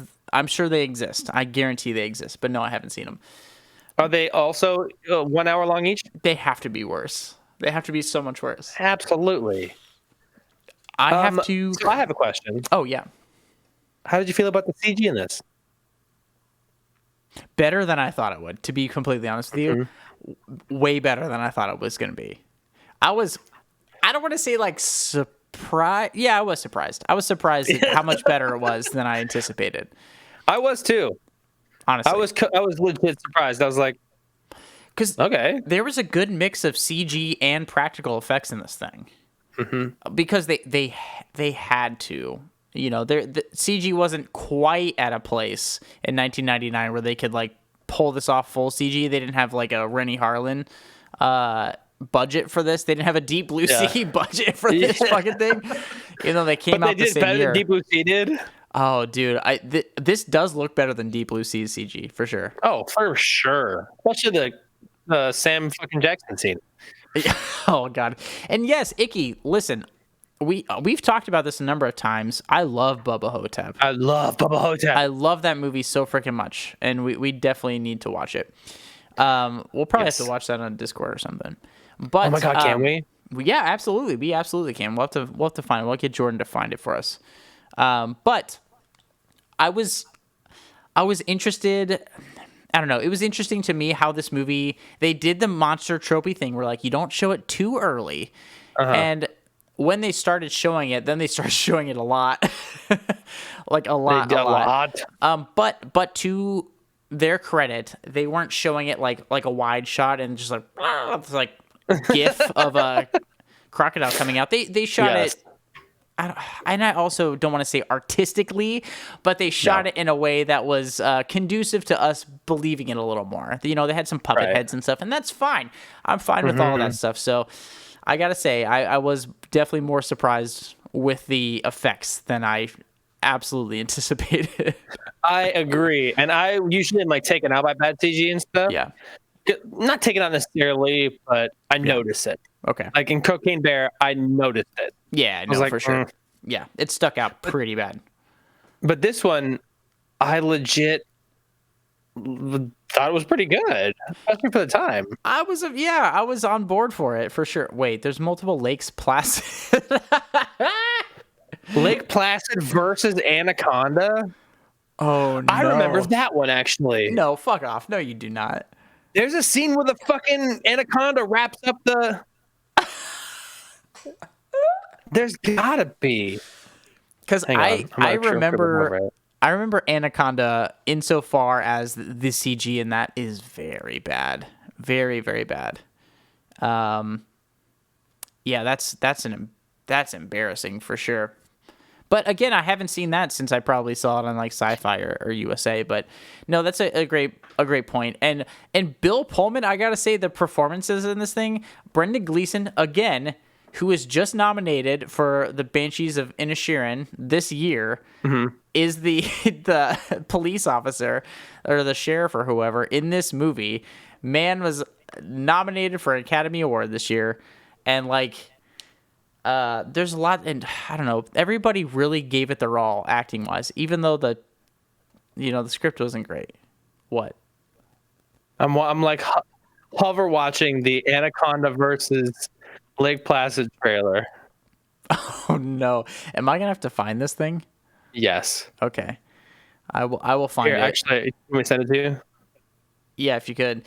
Tell me what you think about the acting, because there are great people in this movie. And again, Betty White is hilarious in this movie. I thought the acting was pretty good. Me too. I thought it was pretty good, especially for how goofy this like concept was 100%. and how goofy it should have been. Yeah, it should have been way worse. Really well. Yes, I like this movie more than I like Cocaine Bear. Like, real talk. Oh yeah, I agree with you. It's one of those things where like I was like, okay, fine, I'm gonna watch it. But I was into it. I was for sure into it. Where did you send that to me, by the way? Email. Got it. In the response to the link. Cool beans. Yeah, I don't know. So tell me a little bit about Betty White's role in this thing. So basically what happens is she notices the crocs that show up out of nowhere, and she just starts feeding them her like fucking cattle and livestock and shit. And then I guess it didn't eat her husband or something. Well, no, it did eat her husband. And she's like, well, he got too close or did something one day and it just gobbled him up. And so I just kept feeding it still. And so they just keep getting bigger and she just keeps feeding them. And they're like her little babies now. Yeah. Dude, it's It's so funny. She even calls the sheriff fuck meat. Oh, she does. It's so fucking funny. She's got bars, dude. Just saying. Yeah, her character in that was really good. And I think at one point she was like, well, then just arrest me or something. Yeah, they're pretty much like, why are you feeding this giant prehistoric animal? I guess it's not prehistoric, but like, whatever. They tease sequels at the end of this, but essentially feed this crocodile to massive degrees, which she's like, I thought we were friends. Like, I don't know. It's pretty cool. Like, we just had this like mutual understanding, and I was like, I'm on Betty White's side, dude. I'm on it. I'm here for it. Yeah. I'm always on Betty White's side. Rest in peace. Which you weren't on her side because you didn't even know she was dead. Well, I'm so on her side that I thought she was still alive, so I could keep being on her side with. Fair point, sir. Fair point. All right, I got the trailer pulled up, so we're gonna watch. Okay, let's do it. We're Man. gonna watch this. As long as here we go. In the wild, there can be only one predator at the top of the food chain. Oh no. And no predator will settle for number 2. Oh no. Placid versus Anaconda. Wait, I like how also has breed a killer crocodile Lake Placid versus like the lake perfecting the blood is battling with a the giant snake. anaconda. Apparently. required creating a hybrid. Goku, no, you're not tripping. There was.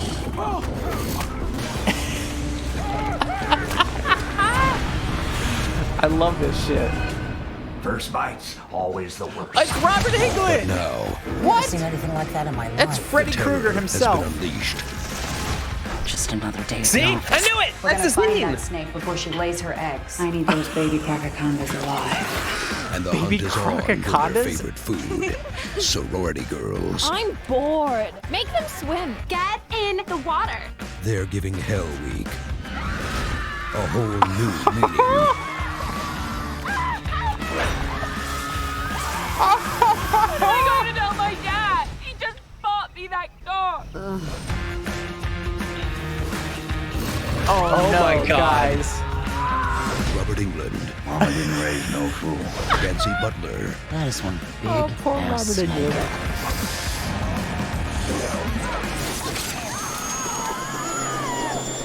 Looks like your extraction team just got extracted. Lake Placid versus Anaconda.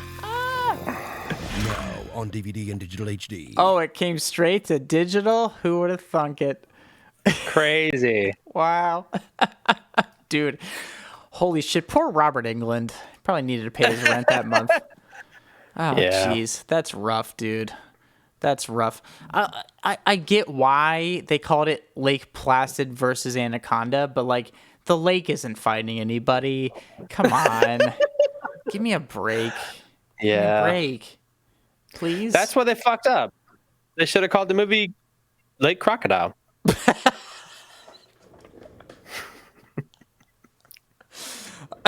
I don't care if it's on the nose.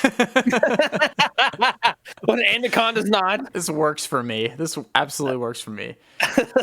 Or no. They should have. What's like a prehistoric or like the scientific name for like crocodile? Because they could have called it like. It is Crocodile Day. Oh, we're Crocodile Day. Yeah. we're taking. It's just stupid teenagers. Oh, we're taking a weekend. We're hanging out at Crocodile Day or like Lake Crocodile Day. Like, sounds great. Very exotic. Really great. Wait, that stands for crocodile? Oh my God. The higher classification name is Crocodilodea. Okay, so I guess it's not as insidious, but still, could have been funny. Something. No. Lake I mean, yes. Crocodile. Lake Crocodile. Wow, these crocodiles in Lake Crocodile. This is crazy. I've never experienced anything like this Conversely, before. they should have called Anaconda snakes and arachnophobia spiders. No. They should have called it, instead of Lake Crocodile, they should have called it Lake Alligator and then been really surprised when they're crocodiles. Alligators be expected. Crocodiles? No idea. This is not an alligator. We weren't prepared Look for at that this. snout. Look at that snout. We're in way over our heads. We were only prepared for snouts half the size. Gotta call in the FBI. This shit's getting out of hand.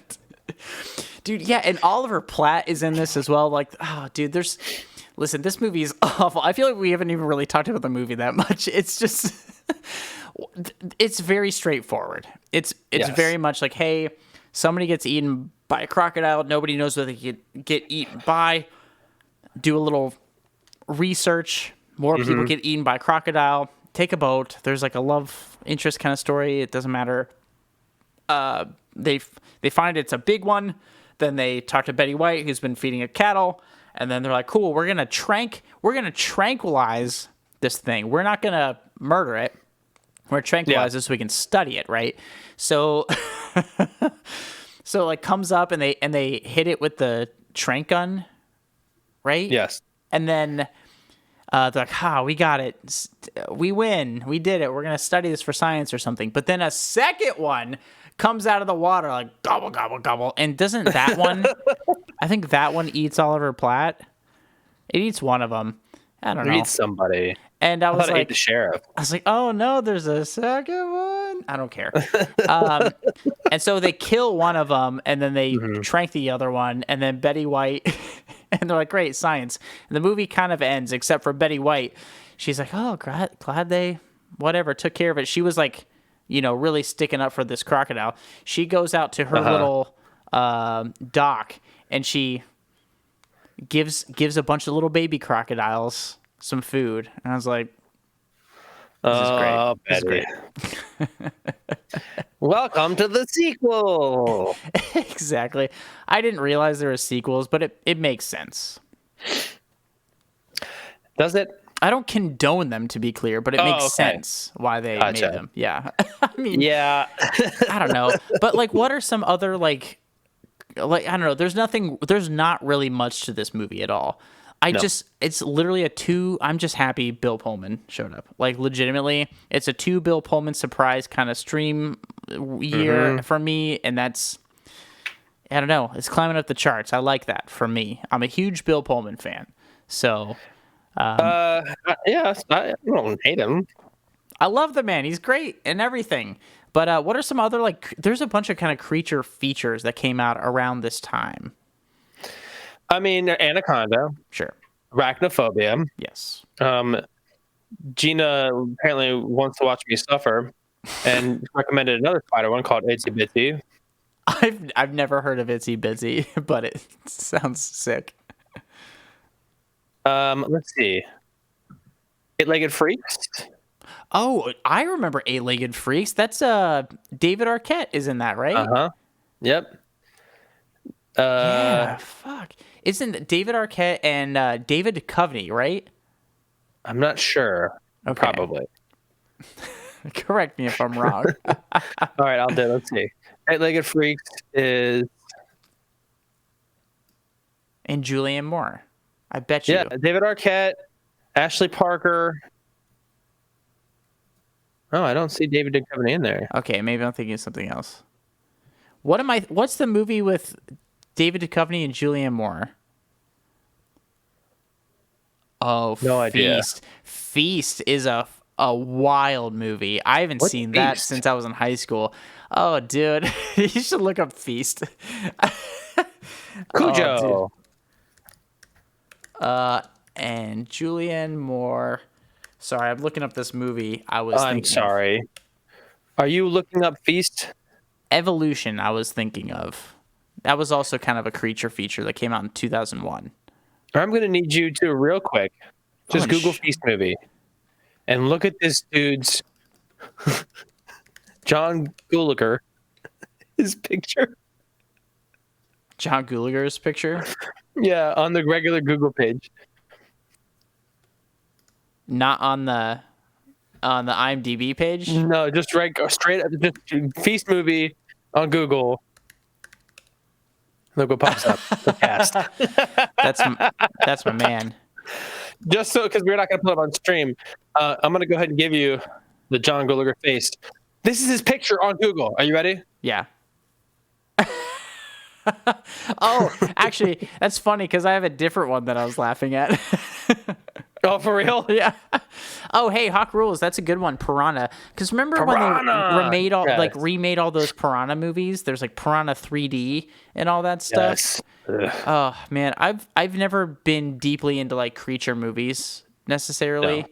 but I did end up seeing a bunch of these. There's some newer ones. Yeah, like what? Newer-ish. Crawl. What's Crawl? From 2019. It's a gator movie. Okay. Where they get trapped in their own basement with a flooding basement with a gator. Okay. I was like, context. The Meg. Oh yeah, The Meg. Okay, with Jason Statham. Yes. Rogue, which is another alligator or crocodile film, which was 2007 actually. Okay. Let's see what else. Clifford's really big movie. Cool. Mosquito. What? Mosquito. 1994 movie called Mosquito. It's 2 hours long. Oh no! What? A movie named Mosquito needs to be an hour and 15 minutes long. Maybe at most. At most. What else? Let's see. There's a way more. I just feel like I'm not remembering any of them. Because I mean, I don't know, because these were popular for like a very small amount of time, I think. Well, okay, fair enough. Like The Birds, like Hawk Rules, good point. The Birds, I don't know if I'd call them a creature feature, but they are in the same vein as like Lake Placid or Cocaine Bear, where it's like standard animals that get something happens to them and they attack. So, ooh, that's actually a good point, Gina. The Gate might. Yeah, I would probably call The Gate a creature feature, but not on its face. It's kind of it's not marketed as like a creature feature, but I think it could fit into the genre. But you should look up The Gate, Dave. but I think The Birds is a really great early example of this, but also a great movie. It's a Hitchcock film, right? I grew up watching this movie. It's great, and it is scary. And did you know they threw real birds? Yes, I did know that. Oh, that's so fucked up. Hitchcock, that's really fucked up. Hitchcock and Kubrick treated their actors and actresses terrible, dude, and they got away with it. They really did. These artists, yeah. Sure. Maneater from 2022. Okay, would you consider Teeth one?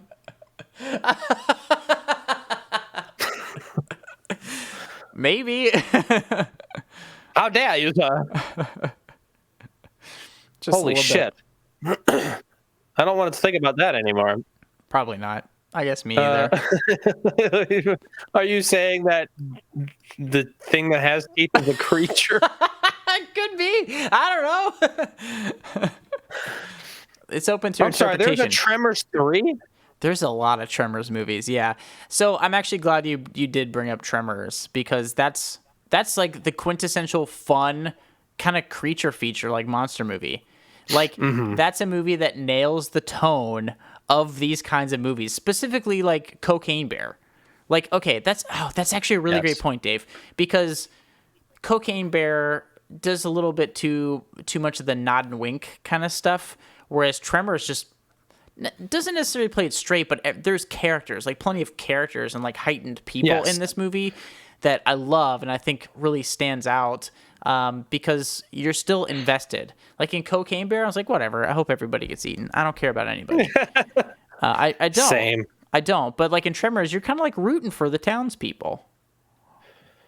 Yeah, a little bit. You know, it's fun. Like it's a fun movie that doesn't take itself too seriously, but isn't too much. And the creature stuff is good in it. Yeah, I can agree with that. I think it's a good movie. Definitely better than Lake Placid and Cocaine Bear. Yeah, I have to agree with you in a major way on that.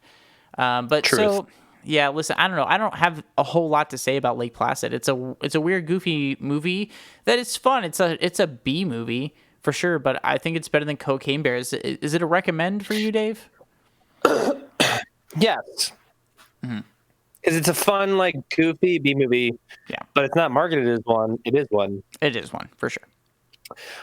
If for nothing else, than to see the scene where dude's head gets bitten clean off. It is pretty good. Because that's not how it would work. It's the movies, Dave. It doesn't matter. It's one of those things where I don't even think it takes itself, because there is some like really goofy Tremors. Lake Placid has some of those like goofy, kind of over the top characters that are caricatures that I think fit in well with this kind of film. So it's a recommend for me. It's not like a, hey, you have to see this movie. Like, no, go out of your way to see this movie. But if it's on, if the year is 2003 and it's on USA, and you're scrolling through channels and you're bored and it's summer, watch the movie. Or if you're looking for a fun kind of B movie thing, I would watch Lake Placid over Cocaine Bear for sure. I think this would be a fun movie to have in like an all-day oversized animal movie. I agree. This is a fun movie night movie. Watch it with friends. I don't think there's a reason to see this alone. I was fortunate enough to be back in Ohio, and I watched this with my brother, and we had a really great time. We had a really, really great time watching this. So, yeah, I had a pretty good time too. Yeah, a little sleepy, but it's fine. So yeah, I'm just reliving it. Yeah, a couple recommends from us, but what else do we have going on, Dave? Well, we are live in season 3 of our actual podcast. We are. We are on episode 2, which is action creature movies. Yes, a very divinely timed episode. We talked about Deep Blue Sea, which we've already referenced in the stream already from 1999. We talked about Predator, the Arnold movie, the original Predator, full of testosterone and stogies and machine gun fire from the hip and lots of other stuff that your dad is gonna love. So check that out. We had a really, really, really great time recording that episode, and we have a lot more episodes coming up. What do we got coming up next Monday? Next Monday is the release of our first guest episode. Yeah. Since season 1. It's true. It is mob movies. Yes, sir.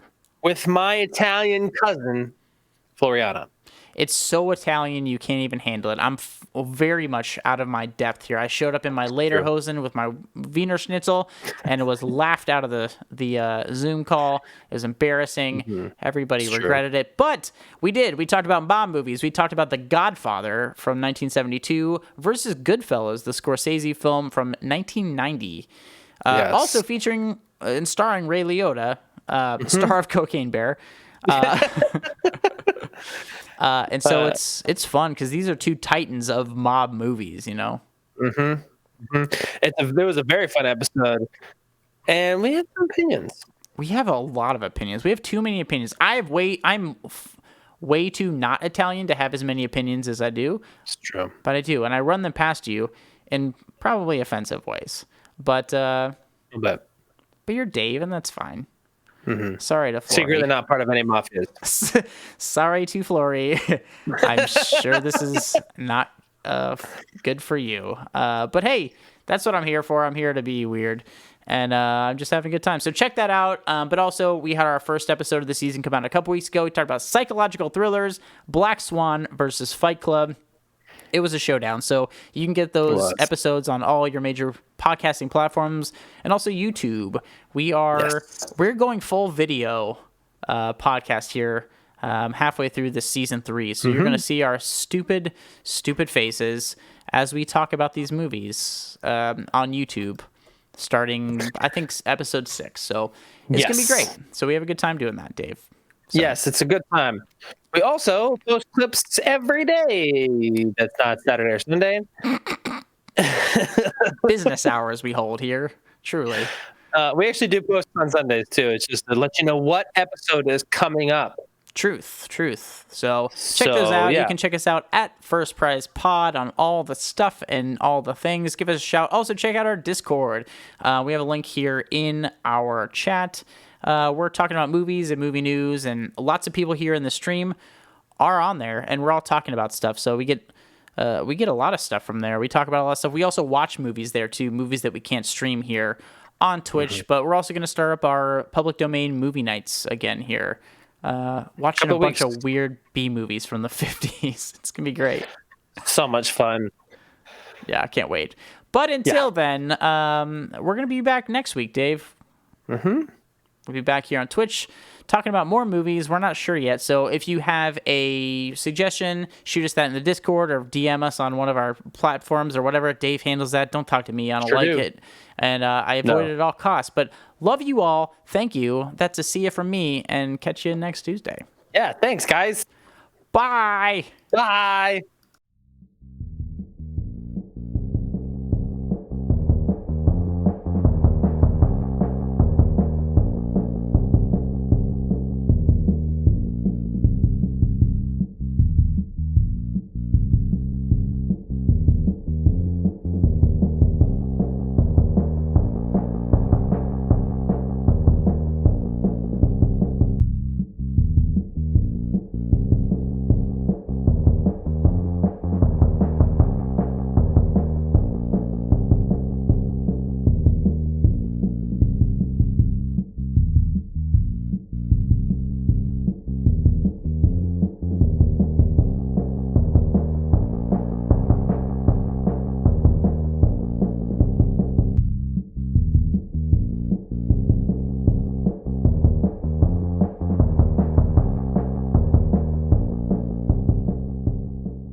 Do is get a bear.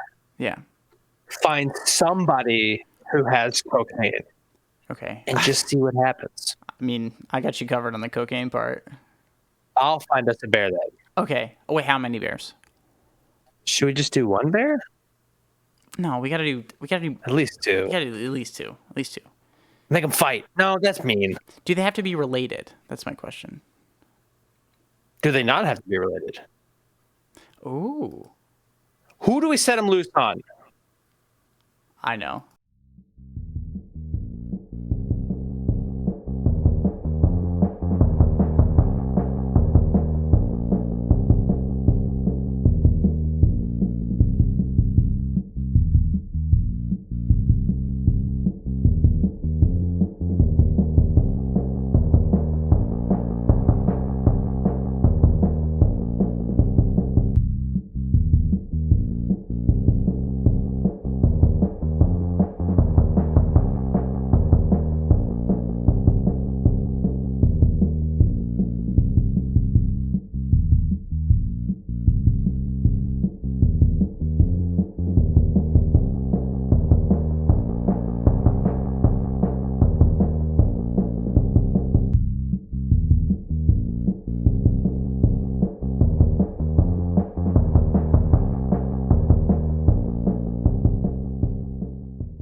Can you hear me?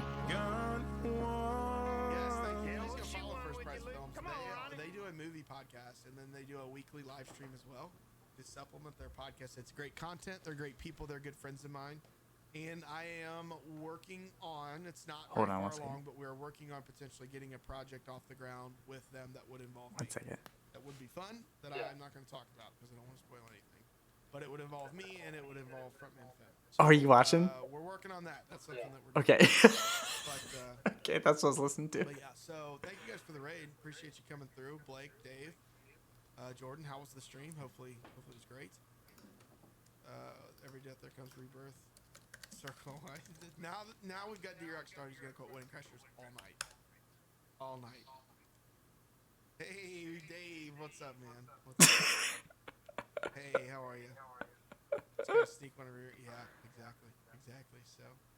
So yeah, so as we embark on this journey of alcohol-free living, I will have to be creative about releasing that habit in my life, and we'll do it together. Wow, dog. So yeah,